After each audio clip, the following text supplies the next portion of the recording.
What's up, statue dudes? We're here on the couch this time. We're gonna do a little bit of a different video, and we've been talking about doing this video actually for a while. We wanted to talk about our influences. I feel like it's a good time to do this video now because we've begun a path, I feel like. We started down the path of the statue. The path of the statue. We wanted to talk about some of the specific influences that we're really pulling from like front of our minds right now. So before we jump into it, If you like the video, chisel that like button. and subscribe because we're putting out a new video on YouTube every Saturday. This here's Dead Fred, and as all you real statue dudes know, he's the backbone of the band. Dead Fred here wants to be a real cowboy, but we feel like he's missing a few things. So when we get to 100 subscribers, we're gonna get him some new cowboy swag. So subscribe to the YouTube channel and do something nice for Dead Fred. Do it for Dead Fred. So you want to start it off? We both made a list. We haven't shared our lists with each other, and we're just gonna kind of go. I don't know. Do you want to go like one at a time? Yeah, you do one, I'll do one, you Alright. do that. I'm gonna do two, but I think they're really closely related. So when I think of analog synthesizers, I think of Kraftwerk. They're like the pioneers of using analog synthesizers and doing like completely electronic sounds. You know, they may not be the first people to do it, but They pioneered a specific use right. for analog synth. And I even saw an article where they were talking about how Kraftwerk in the modern day may be more influential than the Beatles even. What kind of like pop songs do you hear today Right. that sound more like the Beatles than Kraftwerk? Most pop music today, it's all electronic. Kraftwerk stuff, since they were using analog synthesizers and sequencers, it's very much like there's a block here, and then it goes to the next block, and then it goes to the next block, and then it goes blah, blah, blah, blah. Like they have each little piece of the song. It's very much like a block. There's not a lot of overhang to the next part. It's very repetitive. It's very repetitive, and that's how I've kind of always thought about electronic music, because that's like one of my biggest influences. A lot of like newer electronic music is just like chaotic. It just goes in all these different directions. But we've always stuck to more like simplified sequence parts, Yeah, basically. song structures. Yeah, that makes sense. In that vein, I would say Giorgio Moroder and like Daft Punk, or I would also kind of lump all three of those into one inspirational category.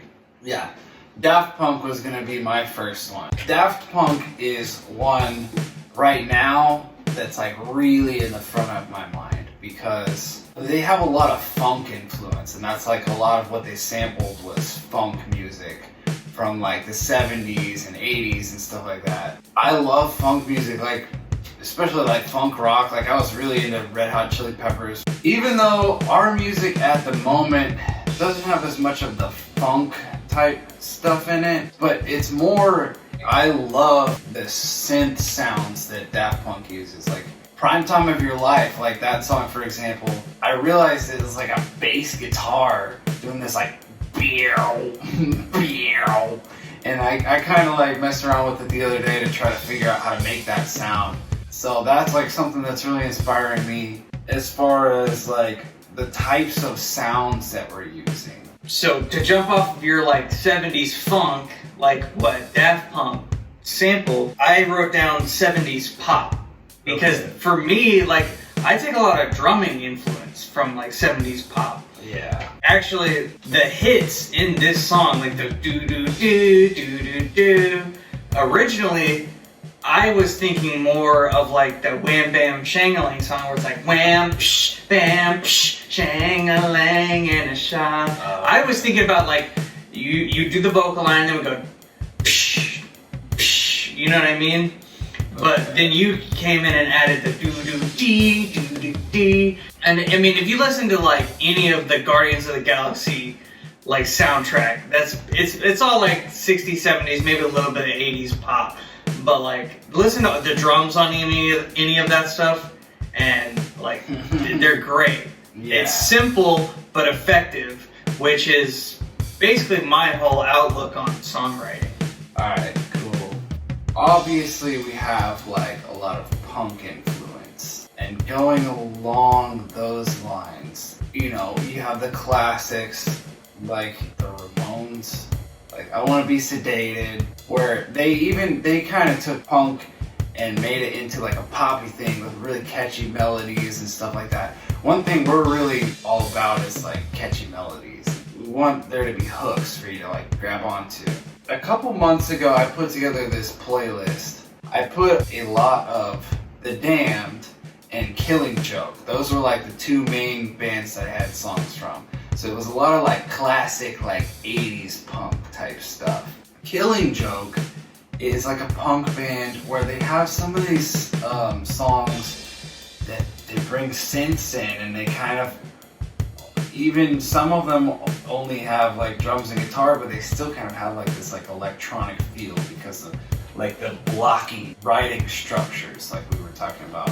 If you listen to Killing Joke, there's a song called Requiem that starts off with just a synth. It's just like an arpeggio on the synth. It's just like dun dun dun dun dun dun dun dun. It just starts driving, and then the bass and the drums come in and they make it just this like driving beat, and he starts singing. We're kind of pulling from stuff like that. Okay, yeah, go ahead. I'm gonna throw it the opposite way, because you were talking about like rebellious like punk and like experimental stuff, but I'm gonna go with a really emotional pop song, because Scorched Earth is like the spiritual sequel to Human Seed, right? And one of the biggest influences for me on writing Human Seed was Kate Bush. Oh. That song Running Up That Hill, there's like a tom part that goes do do do do do do do do do do do do do do, and that's like literally the exact same tom part that I used in Human Seed. Yeah. That song is like pretty experimental, but it's experimental pop. It's one of those songs, because you can have a song that is just written really well. Yeah. And you can do it in any style and it sounds great. But then there's also a quality of like, you can have a song that just has really cool sounds. Right. It doesn't even have to be written that well, but it doesn't necessarily transfer to other genres. But that song has the best of both worlds, where their songwriting is so awesome, combined with the sounds that they use. Yeah. It's just, it's like mind-blowing. I'm so getting so excited. Like, that's the direction that, for me, I really want to pursue. I want to keep doing, like, structurally pop songs. And like you said, include those hooks in there that you can really grab onto. Stuff, yeah. Yeah. But experiment, because it doesn't have to just be the same cookie cutter song that you hear on the radio. Because to me, when you really experiment, that's when you get more emotion out of it. Yeah. That's how you get something that will, it's life-changing. That's how you make a great song, yeah. Yeah. Like, alright, your turn. Post-punk. Like Joy Division, Bauhaus, or there's more modern stuff, like She Passed Away, Lebanon Hanover, just really great stuff. Joy Division, the song Blue Monday, where it's, you know, obviously got like punky kind of influences, but it's all synths and like bass guitar, and it's very driving. Alright, so I'm gonna wrap up mine. I'm gonna put two together, and I'm gonna say Depeche Mode and Oingo Boingo. Especially like Oingo Boingo for the drum sound, specifically on Scorched Earth.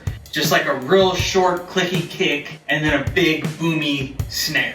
Like that's like the Oingo Boingo drum sound. Obviously Depeche Mode, I mean, they're just great songwriters. They're kind of a similar, I would say, experimental pop kind of thing. It's new wave. I guess technically everyone, you would call them new wave. But they have the pop structure. They have the hooks. For me, those are the biggest influences that I'm pulling on for the stuff we're working on currently. So. Well, the only other thing that I had on mine was Tool. But basically, with Tool, it goes not only to the songwriting, but also beautiful textures and layers. It's not just like drums, guitar, vocals, bass, check the gate, we're done. You know what I mean? It's like, let's find some weird synth sounds to throw in the background that you might not even notice sometimes, or like different types of percussion and stuff like that. But yeah, we need to wrap this up. Yeah. Alright guys, thanks for watching. If you enjoyed the video, us talking about our influences, Chisel that like button. and subscribe, because like we said earlier, when we get to 100 subscribers, we're going to get Dead Fred here some new cowboy swag. Do something nice for Dead Fred. We're posting a new video every Saturday, so we'll see you next time. Peace out.